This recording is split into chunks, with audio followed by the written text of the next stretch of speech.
Our theme this month is love, and the title I've chosen for my topic today is the most important kind of love. Now, I'm sure there's at least one person out there saying that there's different kinds of love, and one of them is more important than the other. Well, the Greeks figured that there were three kinds of love, and they gave names to all three of them. First, there's eros. Now, I'm pretty sure we all know what eros is. And it is important. Let's face it, if it wasn't for erotic love, none of us would be here today. It's the kind of love we mean when we say that we're in love. It's the kind of love that makes a man say, I love you, honey, let's get married. Especially if he figures he can talk her into rehearsing the honeymoon in advance. But the Greeks figured that eros was the shallowest sort of love. And now it's physically the most powerful. I mean, let's face it. It makes us daydream about the other person and get all weak in the knees when we're around them and just hunger for their touch. But like any hunger, that hunger can be satisfied, and we're not quite in as much love as we were before. I mean, I love dark chocolate. I just love that stuff. But there's only so much of that I can eat at one time. And a steady diet of nothing but would get awful boring awfully darn quick. So, you do have erotic love, but if that's all there is in a marriage, for instance, it's not going to take long before we start to drift apart. And then there's philia, often translated as brotherly love. It's the kind of love that can be described as a deep affection, especially between equals. It's the kind of love you have within families, brother for brother or sister for sister. It's the kind of love that will be demonstrated between soldiers who've been fighting together on the battlefield. It's the kind of love that is between a husband and wife, especially after the romance has faded and the kids have left home and the bed is just a place to sleep. When eros fails to evolve into philia, then you get divorce, alimony, and broken hearts, and broken families, and wasted lives. And that got awfully dark in a hurry, didn't it? And that's not where I'm wanting to go with this. But it's a kind of love that is being talked about back in the old comic strip Peanuts, when Linus said that he was going to grow up and be a doctor, and Lucy told him, no, you can't be a doctor because great doctors all have a deep, abiding passion for mankind. And Linus, whereupon Linus yells out, well, I love mankind. It's people I can't stand. And then finally, the third kind that the Greeks talked about was agape. Now, this is the one you hear about in all the mainstream churches. It's defined as a deep, devotional, spiritual love. It's the love that God has for man, and man has for God. It's the sort of love that goes beyond the benefits that a person can get from the one love. The sort that continues to love even when that love isn't returned.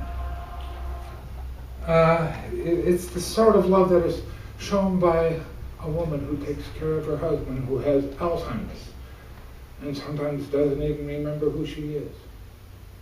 It's the kind of love that a man shows when he daily visits the bedside of his wife who is dying of cancer and has been in a coma for weeks or even months and isn't expected to recover. It's the kind of love shown by a parent who has a child with a kind of autism that makes him functionally unable to return signs of affection and may not even recognize affection when it's given. Now, this is not to say that agape is only present during times of great hardship, but that is when it's easiest to spot.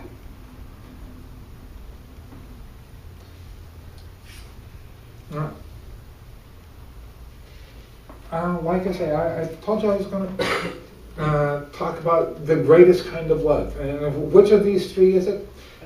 Well, no, that's what you would think, but I think there's another one that the Greeks missed. Now, this whole talk is based on a story I saw online. Internet is great, isn't it?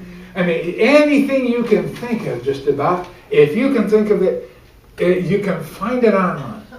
I mean, if you know the questions to ask and you know how to go about looking at them, you can find just about anything you want, and very often you find things that you weren't looking for. I mean, it's what we call serendipity. And after a whole lot of debate, I decided not to tell you the story behind that word, but feel free to ask me about it later, because it is a great story, but that's not the story that I'm talking about finding. I don't even remember what it was I was looking for, but I happened to see this story, and I said, yeah, that would make a great talk for Unity, and so that's what I'm giving you today. It all starts with a man waking up, which is kind of amazing because he didn't even remember falling asleep. He just wakes up and looks around, and everywhere he looks, just white. Now, it's not like everything is painted white or there's a lot of snow. No, just pure white, unrelieved, just unaltered white in every direction. Now, he knows that he hasn't gone blind because he can see his hands and feet perfectly well, but everywhere else it's just white. And it doesn't take very long before this starts to concern him just a little bit, and about that time he hears a voice off to the side saying, "We need to talk." Now he turns and looks at the voice, and he sees a rather ordinary person walking towards him. And he knows, even though he doesn't really know how he knows, but he knows that this other person is God. He said, "Where am I? What's going on? What's happened?" God tells him, "I have some news for you that you're going to find rather disturbing, but bear with me a while and you will understand that everything will be fine." And I says, "Okay, I'm ready," even though he's not exactly sure that he is, but God says, "You died." "What? I died? But how did that happen?" "Well, you were in a car accident. Now, you did nothing wrong. You were just driving down the street, following all the traffic laws, and just going along. But off in an alley off to the side, there was a truck. And man was getting ready to leave the alley when suddenly his foot slipped off to the brake and dropped down hard on the accelerator and plowed right into the side of your car. Now, you were killed instantly. No time for any pain. Your wife and daughter were banged up pretty bad. They spent some time in the hospital, but they will both recover all right. Your daughter's going to miss out on being a cheerleader in high school because her broken leg is going to give her trouble for a few years, but she'll go on to live a nice, long, fairly happy life. And your wife will remarry in about 4 years, and she will give birth to another daughter before she dies in about 50 years. But I thought they loved me. Of course they love me. But you wouldn't want them to just go on mourning them for the rest of their lives, would you? And I says, "Oh, no, I guess not."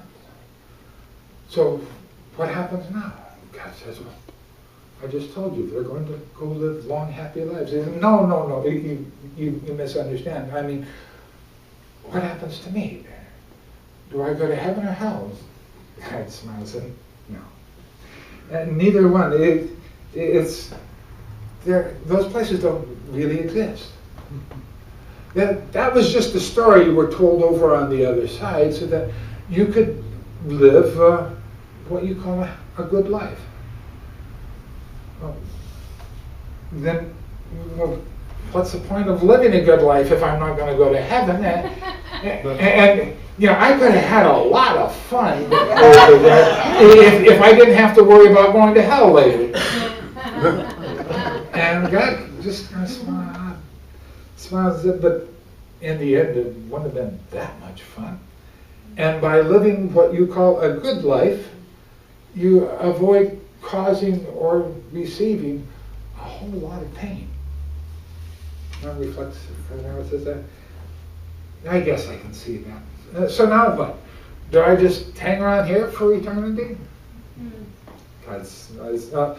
No. Now you go on to live another life in another body. Yeah. Another life? I thought there was just one. God tells him, no. You've lived millions of lives, and you'll live millions more.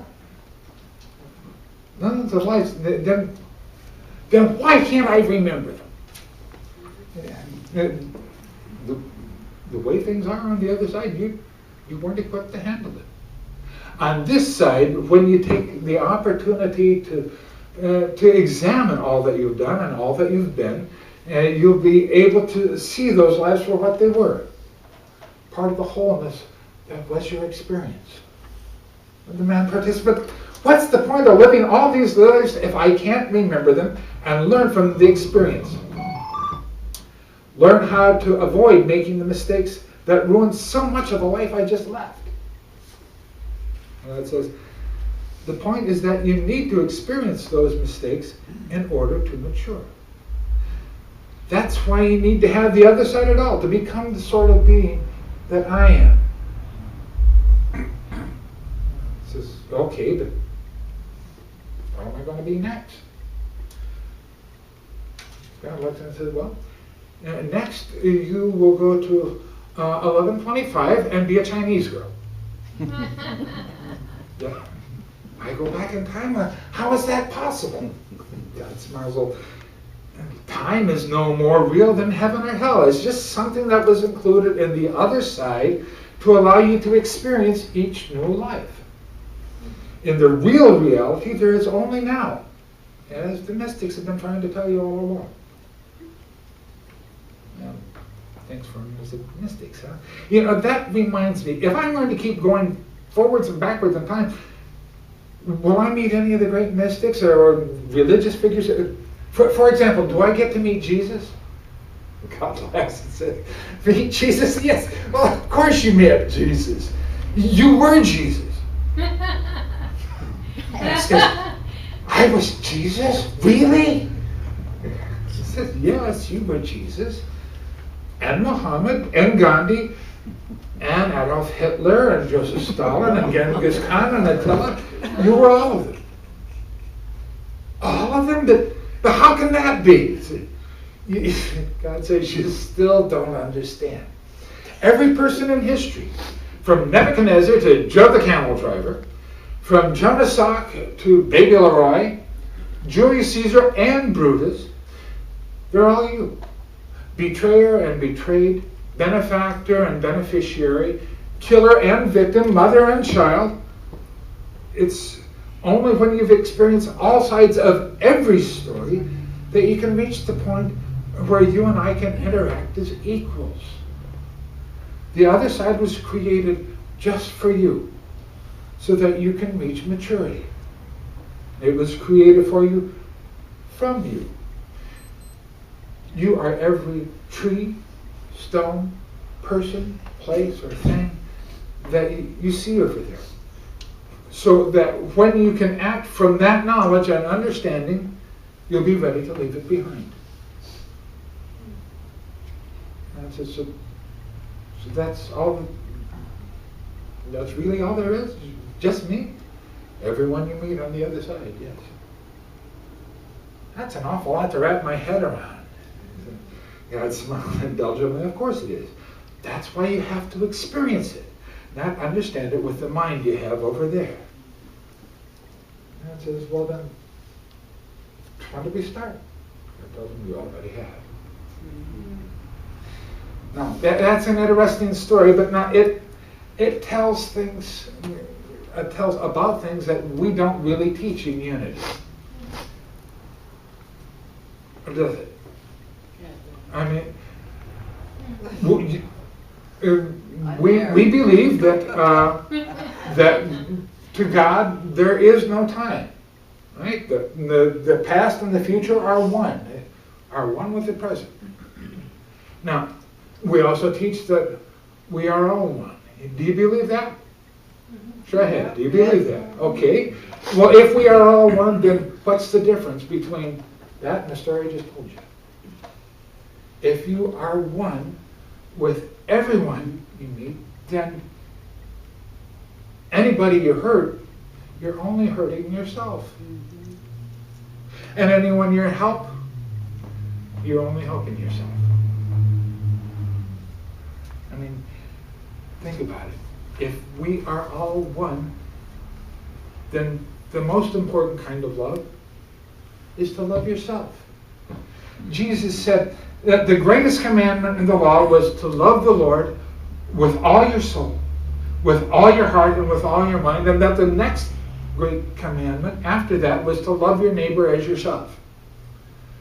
Well, if we are all one, then it's all the same kind of love. It is all the same love. So what I want you to do right now is to take a moment and just love yourself. Give yourself a hug. I mean, go ahead. Give yourself a hug. And show you that you love yourself.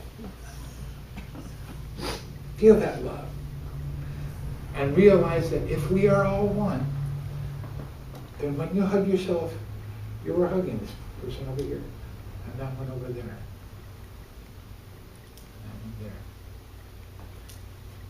Because there is only the one love. So, when you go from here today, go out, spend the rest of the week, I want you to just carry this one thought with you.